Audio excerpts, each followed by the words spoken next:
Hey YouTube, welcome back to Universe X, and today we've got a very thick video. We're gonna be going in a lot, and I really haven't, oh, my cat just went in, okay. I really haven't done a video quite as in-depth with this. Normally when it comes to competitive play, I leave that more to people like Crossworld TCG and Aspira, but I feel like I can actually fairly go in on this subject, and so I'd really like to make a comprehensive video unlike anything I've probably put on this channel before, so we're gonna get into it. That being said, as per usual, I just want to plug the normal places. I mean, you've got the official Facebook where you're gonna find spoilers, news, all the official announcements for the Dragon Ball Z Super Card game. Just visit that, link will be in the description. You also have the community discussion group, which is the group ran by fans of the game, just as passionate, but we talk about all sorts of things, rulings, reactions. People are always like just putting plugs for their channels or their content. It's a good time. You also have Universe X, which is my personal group that will eventually have more stuff going on in it, and you also have the Discord where people do actually talk, so that's cool too. Last but not least, you got TCGMetalZ. It's a cool place you can get your metal leaders. He's always making new works of art, open to suggestions, and always open to the popular vote. So I go out to tcgmetalz.com, which the link will once again be in the description. And at checkout, you can use the code UNIX, that's UNIX, to get 10% off your entire purchase. That'll benefit him because of course it's a sale, but it'll also benefit me directly. So I think about it. I give it a look. I give it a look. Not because of the last part, but because of everything on there being hot fire. So, we had a ban list last go, and it really did shake up the game. And so what I'm going to do is talk about the ban list, despite it being so small, and how it's going to affect, but there's going to be a lot of stuff we're going to get into. I'm going to get into what I think the most prominent decks will be for Nats. We're going to move on into what Rogue tier could be. Some maybe polished things that you need to have ready by the time you go to Nats. We're going to get into it all. So without further ado, just want to ask you guys, if you like the content, think about hitting that subscribe button, like the video, comment, let me know how this video did, because this is going to be something I'm putting a lot of work into, and I just want to make sure that it's worth it, because if it's worth it, I will work it. Put the thing down, flip it, and reverse it.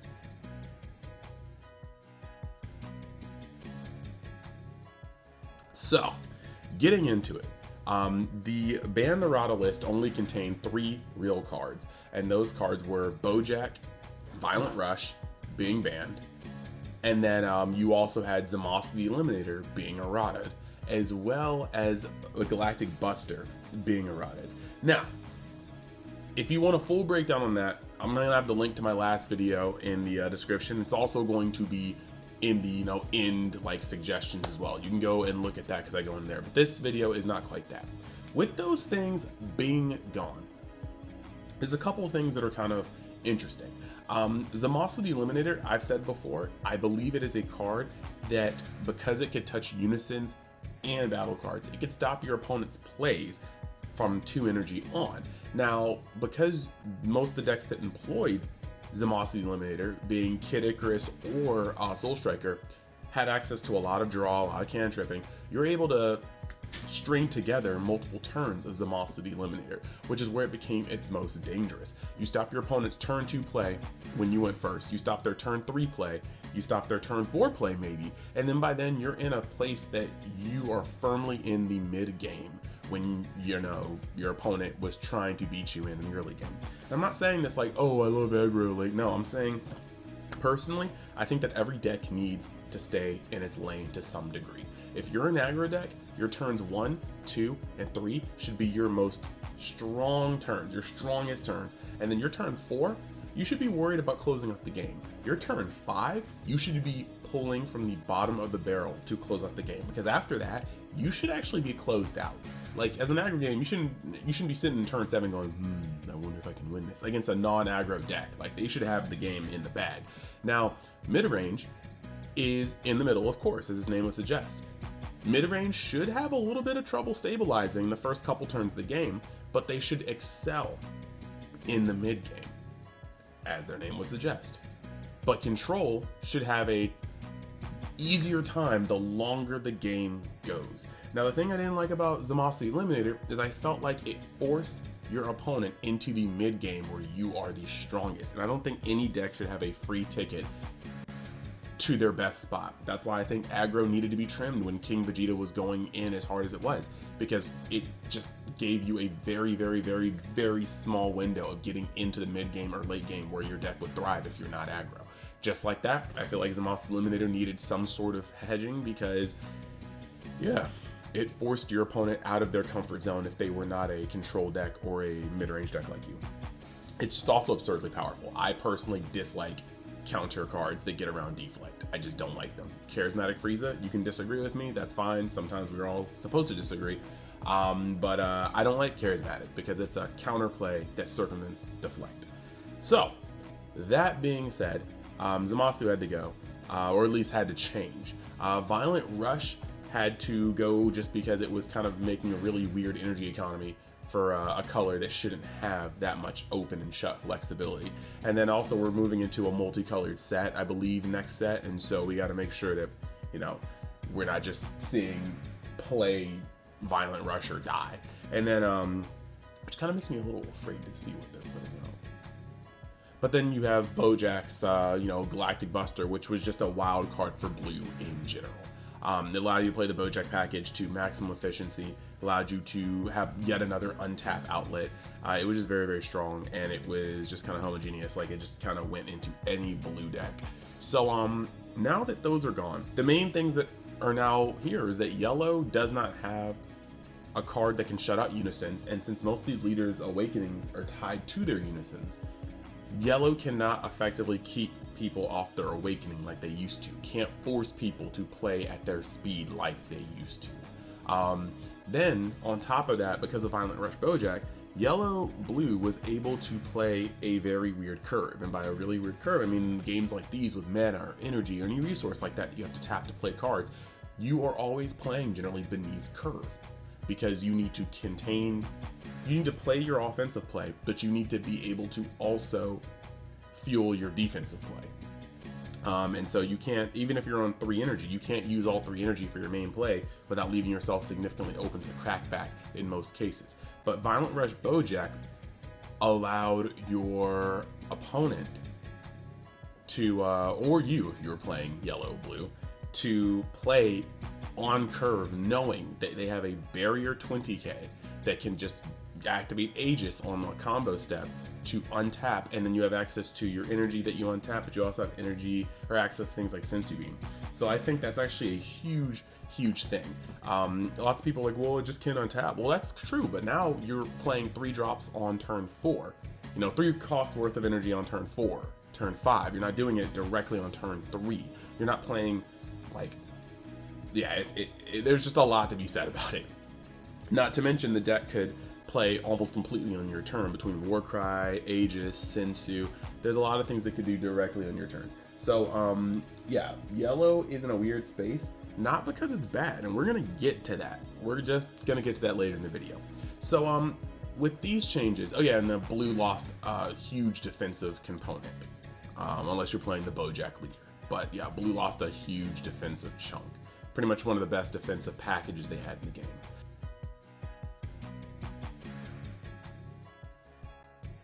Alright, so I mean the first topic I'm going to get into is the big 3. I definitely feel like after this Bannerata list going into Nats, there is a big 3.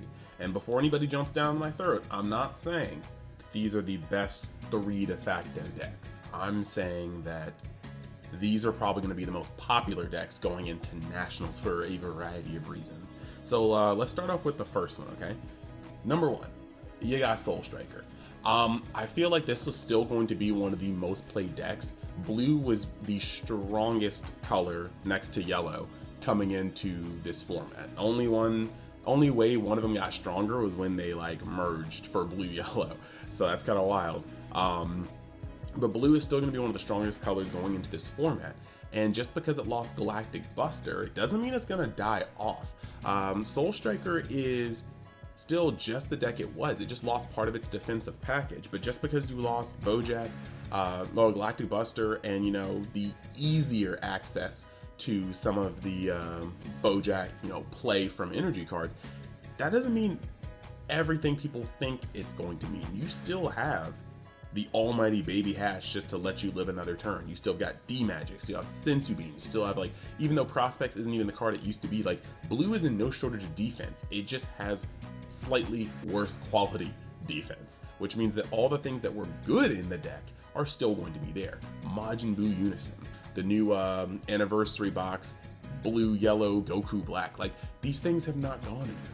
They're still going to be strong. Not to mention, if you've been grinding enough, or you've been, just playing against the right people, you know that aggro Soul Striker is still a thing. Between, like, the Spirit Boost Tapions, between, like, they can still punch you very, very fast, very, very hard, while still having the flexibility of blue as a color. So you should have never really knocked that. That's going to be a huge thing. I think Soul Strike will be the most popular deck in format going into Nats. Like I said, a little bit of a lower defense, but on top of that, they still have a massive mid game. And they have the cards to hold up against aggro. Like, Sensu Bean is still a good fit. Like, you still have a lot of things that you can do to be like, no, I'm not really gonna die. And the flexibility is there. Blue decks can be played right, close to kind of aggressive mid-range in the aggro Soul Striker variants, but they can also be very strong mid-range, and they can actually still be late game players too. So I still think you should not count blue out. Like, Galactic Buster, that's not really a hit as much as it is a trimming. Now, the next one is actually going to be, no surprise, Cell Surge. I think the Cell Surge still has a place in this format, very much so. I think that Cell Surge is able to do what it did unhindered. It's still a very, very, very good deck. Nothing got changed from it. And if you've played Cell Surge against it a lot, or you've played it a fair amount, you should know by now that Cell Surge does what it does very consistently. It's a machine. And against blue, which is probably going to be, in my opinion, the heaviest played color in the format, if you play against blue, blue has to draw their draw cards, their apes, their cantrips, to be able to, not get wasted by your hand destruction. And so I do think that Cell Surge will still have a place in here. And while Cell Surge may not be the most popular of these three, I think it'd actually be the least popular of these three. I think a lot of good players are going to look at Cell Surge and see an opportunity, especially if the room is mostly blue. Now, the next deck of the big three, I think it's gonna be the second most popular. I think that's Xeno Gogeta. A lot of people still have pieces for Xeno Gogeta in the de facto aggro deck. And against blue, if you pop off on its high roll, you should be able to get under blue before they can stabilize. But if you pop off on Soul Strike or Cell Surge actually, that's one of the two ways to beat Cell Surge.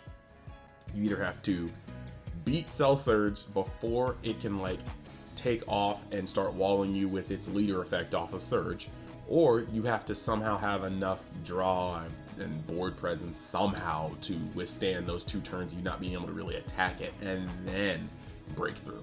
But you also got to be careful because Cell Surge gets enough energy and it will wreak havoc upon your resources. So that's pretty wild, but Gogeta Zeno still has a high roller mentality. If your mills go right and your draws go right, you can shell out a lot of damage without much investment, and you can do it quick. So with a lot of people still trying to justify their purchases of thwarting the Dark Empires, I really do think Xeno Gogeta will be the third of the big three. Now within these, it kind of makes a funny little triangle, okay? Because I think Xeno Gogeta can lots of the times attempt to answer Cell Surge very well. I think Cell Surge can try to answer blue very well. And I think blue is flexible, and depending on the build can outdraw Cell Surge, depending on the build can wall off Gogeta Zeno. But you have to have the right techs. And sometimes those techs might lie in the same build, because if you're defensive, you're probably trying to draw into more defensive cards, so maybe those do work. But Soul Striker has a unique ability to build in multiple different ways. Pressure, in-game plays, mid-game plays, defense, there's a lot of cool things. So I mean, my main points for those three, just to give people a recap, would be Soul Striker has a lot of versatility in how you can build it and can pretty much adapt to however the room tends to be. It's probably going to be the most important or most played deck because people still have all their blue pieces and are still looking to play it. It didn't get hit that bad. It lost a defensive package in a plethora of defensive options. And so it's still probably good. It still doesn't have as great as a defense or as optimal as a defense, but it still has a great defense.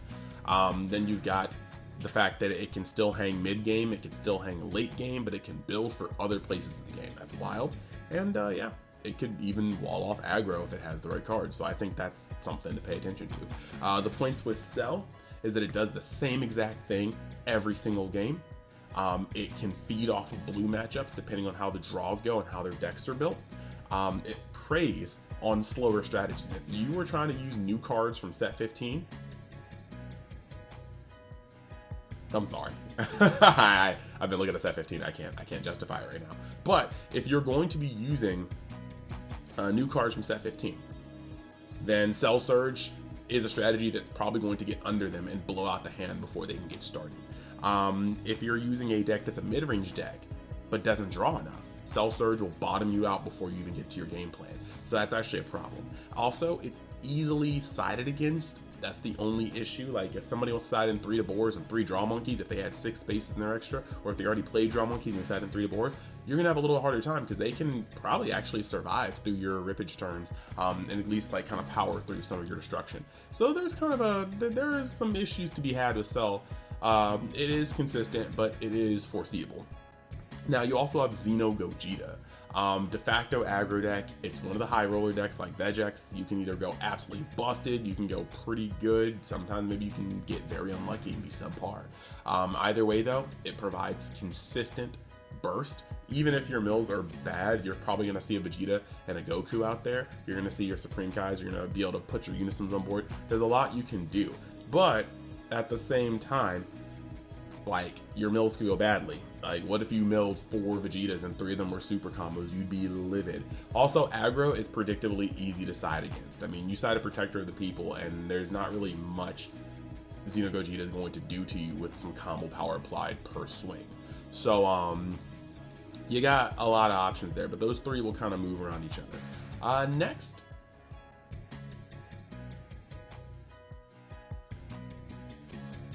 so Rogue tier. What I actually have is like, there's a little bit of Rogue I think in every single like color for real. And Rogue doesn't have to be obscure, like not on the map. Like I'm gonna put yellow in Rogue tier, not because I don't think yellow is strong, but because a lot of people look at this and are like, oh, the deck is dead, when really you just gotta do some testing and the deck is not dead. But if you don't do testing, you might get surprised at that. So I'm gonna start off with red first. I think Red's Rogue strength lies in both the U7 package and Broly BR. When it comes to, I'll start with Broly BR, against the big 3, and that's going to be the base that I use for all of these arguments. Against the big 3, Broly BR should be able to get right under Soul Striker to the point where, you know, you're pressing them out of the game, because Broly BR still has its annoying knack for double hand destruction. What I mean by that is aggro is naturally hand destruction, because after you give your opponent enough life, you need to start swinging, or you need to start giving your cards away to stop yourself from dying. However, Red Broly also starts warping cards from hand on summon, which gives you a very nasty burning of the candle wick by like both ends. You're removing cards from warping, you're defending yourself with cards, you're removing cards from warping, you're defending yourself with cards. Meanwhile, you're being pressured by crit, so some of your life isn't even going to your hand. A good player will make sure as much of your life is not going to hand as possible, and then you end up with no cards and a savage beatdown. Against Xeno Gogeta, it's an aggro versus an aggro matchup, except, I mean, Red Broly has a fair amount of blockers in the form of Ba, and they have access to Violent Rays and being able to search it even as early as turn 1. So that becomes a huge part as well. Against Soul Striker, they'll be able to press very, very hard early game, which can give Soul Striker some issue while ripping the hand as well, and that makes a very, very nasty disparity. So Red Broly is a very good matchup versus those decks. Red Broly may not have a good yellow matchup, but I'm putting yellow in Rogue tier. I don't think yellow is going to be meta. I think yellow is going to be very strong, but not meta, but we'll get to that.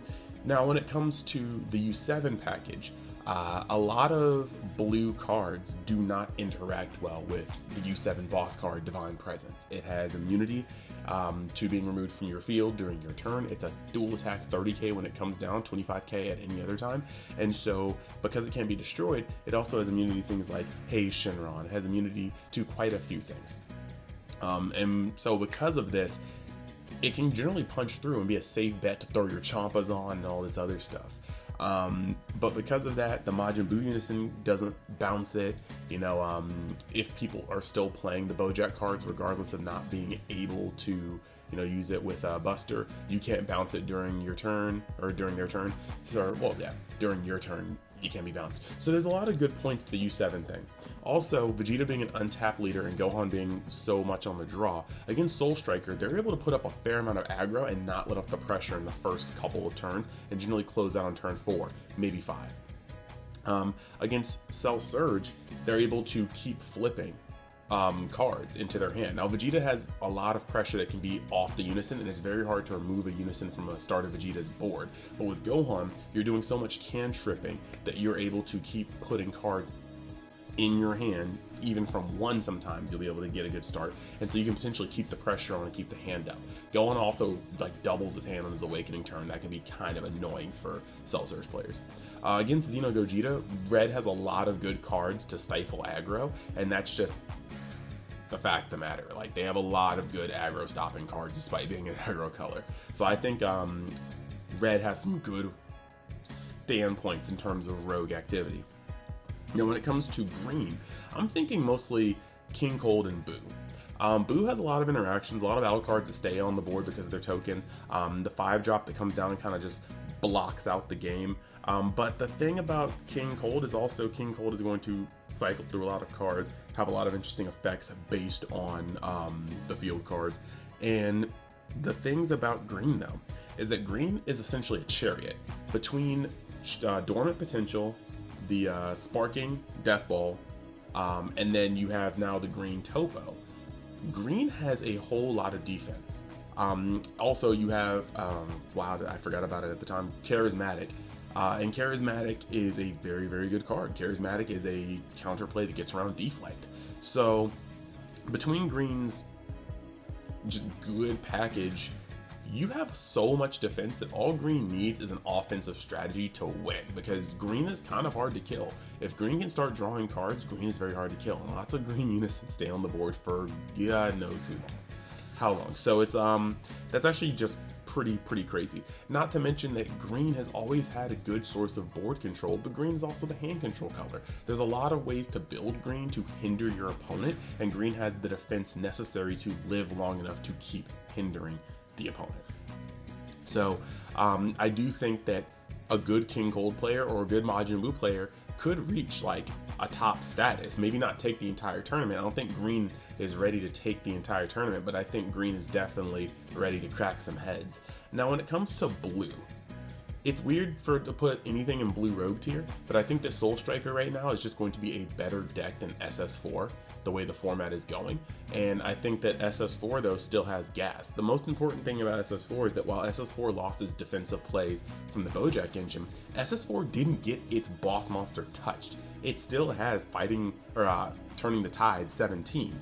Nothing at the top end of Super Saiyan 4 got touched. So if it gets ramped, it's going to ramp and is going to blow your back out. There's just no question about it. So it's still there. You can't ignore the threat that it poses. And then Zamasu, I also put in the realm of Rogue Blue, because it's very much like Aggro Soul Striker in the form of tempo. It has all of Blue's defense, but can turn on the hands at any given moment and feed them to you on a silver platter, like 2-0 status. So those two are definitely kind of in the Rogue tier that I think can just definitely just crack some stuff. So in Black, there is also more Rogue. I feel like one of them is kind of really fringe, but one of them is a real threat. Hatch is still a deck. Its leader skill is oppressive, and it can really stop the flow of aggression. Now, the thing about Hatch's leader skill is that a dual attack battle card will be able to attack twice. So there are some decks that are going to match up against it better than others. Gotenks with Reaper, U7 variants, or anything using the U7 package, which would be Divine Presence swinging twice. Those things will still get through Hatch. A well-placed Fu shotted in Mystery will get through Hatch. But at the same time, Hatch is going to be able to control the stem the bleeding very, very well. And in a good player's hands, Hatch is very capable of having a 30-minute game 1 and then never letting game 2 finish. And so Hatch is definitely something you should know could be at a table. Like, if your deck has access to bombs big enough to get around Hatch's ability, maybe you should think about running them. Hatch also has a lot of negates, and there's a lot of ways to keep you out of its life pool. So what I'm trying to say is, you should not get caught by Hatch. Like, I mean, it's still a real deck, and there's no reason to get caught slipping against it. The other thing I was about to say is you have Bardock Reboot. Now, I'm not going to say Bardock Reboot is meta-worthy. Like, I don't even think it creeps into that dimension. But I do think that it has a level of aggro that's actually kind of scary if it goes off right. And I think that it's been not seen enough for people to get caught off guard by it. So you should definitely just read the leader and see what it does. It still kind of goes through a normal aggro strategy, but it's also very leader based as well. So there haven't been a lot of leader based aggro decks, I feel like, in a little bit. So just watch out for it. Just watch out for it. Stuff you need to watch out for. And then we're at yellow.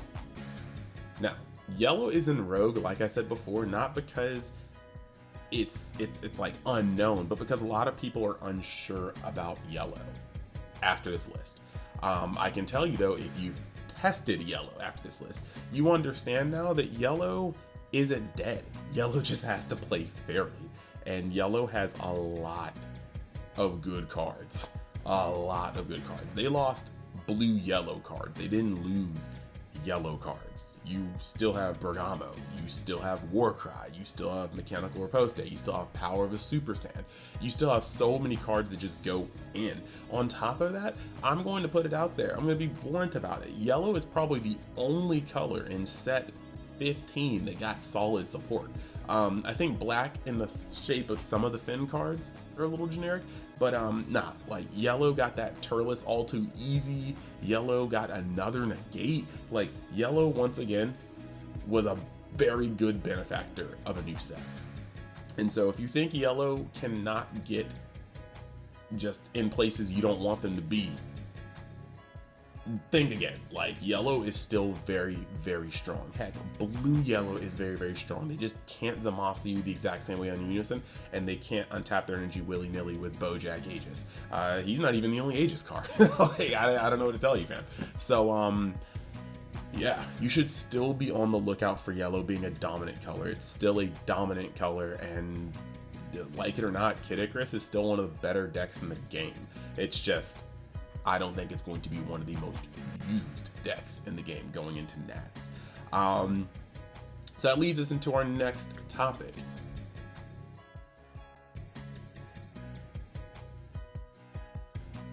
So where does that land you for Nats? Well, I think there's two big distinctions. Whether you're trying to go for a deck that everybody sees coming, or whether you're trying to go from a deck that's hitting a little bit outside the mound. So, I mean, I guess I'll start with the big three. If you're going in with Soul Striker, it's very, very interesting. Soul Striker in blue in general is so versatile that you'll be able to build for the format, not necessarily just for your deck. And so there's a lot of things I think you need to look out for. Because hand destruction normally gets blue in a bad way, I think what you have to worry about is running enough draw to be able to counteract things like Cell Surge, your draw monkeys, potentially Goku Black Unforeseen Darkness, just the cards that cantrip, the cards that keep getting cards into your hand. You play them and they cantrip, you play them or they +1. Either way, something that makes it so that you're not just going down on cards all the time, because generally if you can make it to your late game, eventually they're going to run out of cards. I mean, you should be able to mass a board that maybe they can't deal with.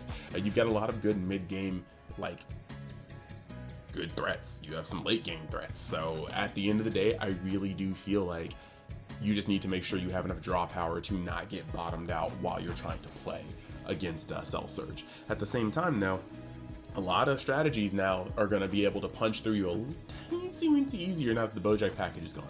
So you got to make sure that your defense is airtight. And with things like Gogeta Zeno maybe cropping up in heaviness, yeah, you're going to want to make sure that you have the defense. So draw and defense. That may make, like, yes, aggro Soul Striker is very strong, but that may make mid-range Soul Striker still a very good contender because you can try to outweigh some of these things. However, aggro Soul Striker, while it may not be able to get over or under normal aggro, it definitely should be able to get pretty deep into Cell Xenos, or Cell Xenos, under Surge Cells like Guard. So I kind of like that.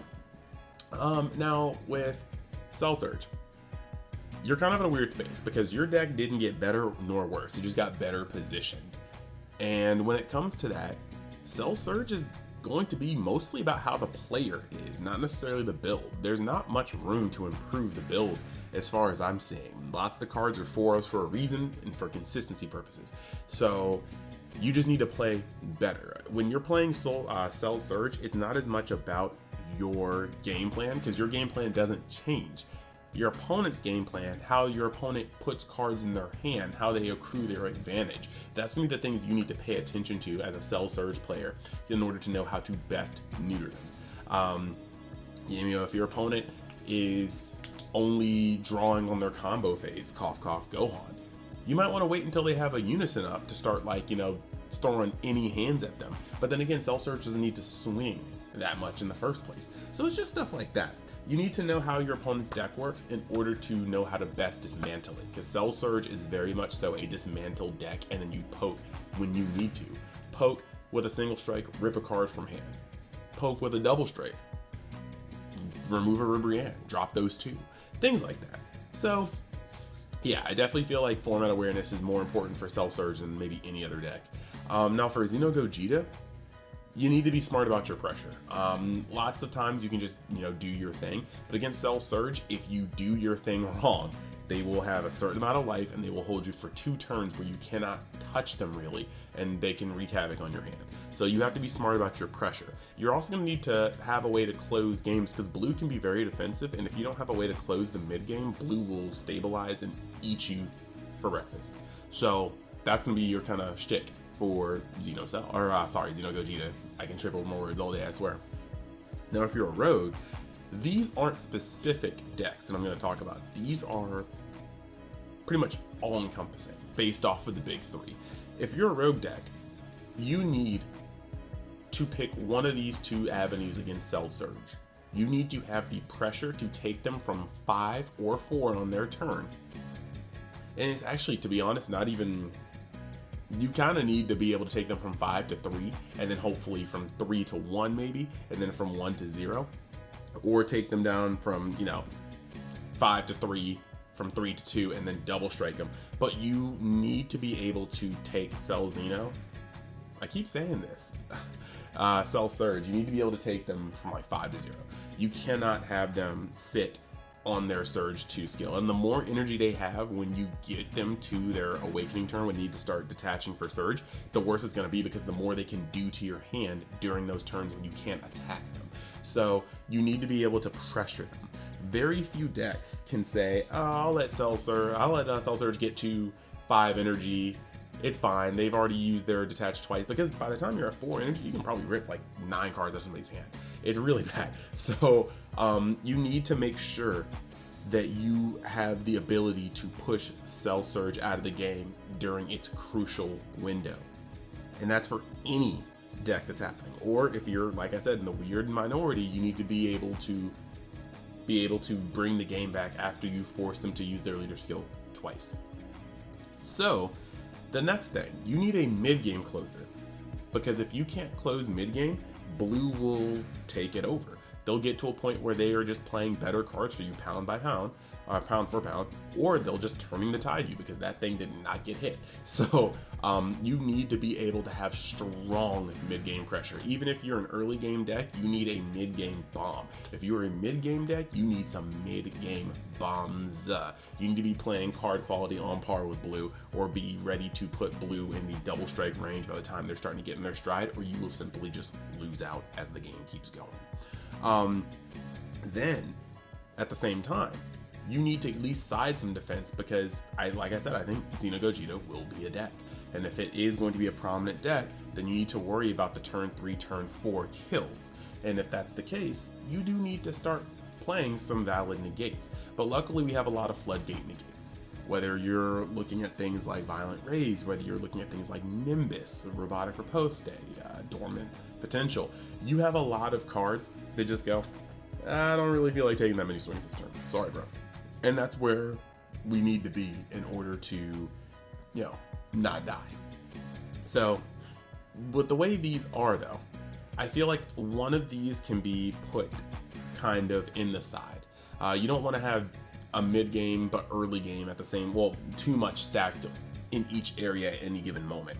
So I definitely feel like when it comes to these things, you might want to have like your stuff for Xeno Gogeta and blue in the main, you know, your earlier, your negate spread, but also maybe your your negate spread, but also maybe your mid-game finisher. And then when you face Cell Xeno, Cell Surge, you're gonna, oh, how many times am I gonna do that? You're gonna be able to side out things like negates, because they're not gonna be swinging on you until they need to with their units and stuff like that. You can side out the useless cards for the more pressure cards. Or if you feel like your matchup with Gogeta Xeno is just very, very ironclad, then yeah, put some more draw in your deck. Put some things in there that are going to help you against your Soul Surge mirrors. I think these are the things that you're going to have to look out for the most, but these are the 3 things you're going to need the most. The pressure to out pressure Cell Xeno or Cell Surge. I need a counter. I'm sorry. I'm trying. But then also if you have pressure to contend with Cell Surge, you have a little bit of extra room to fight back against, you know, Gogeta Xeno, and those things are going to also help you slide under the radar for blue. So there's going to be some things that do coincide together well, but those are the things I think that you need to look out for when you're building a rogue deck that doesn't fit into the more popular strong decks, when you're going to be seeing them a lot in the room that day. So that is my video for the Nats format, and where I think people's eyes should be on it. Let me know in the comments if you agree, if you disagree. Let me know how I did for that video. Let me know if this is a good format for a sort of video like this. If it was informative, just let me know. Like the video if you liked it. Dislike it if you don't like it. Let me know why. If you haven't already, think about subscribing to the channel. And I will see you guys the next time you decide to join Universe X. Later.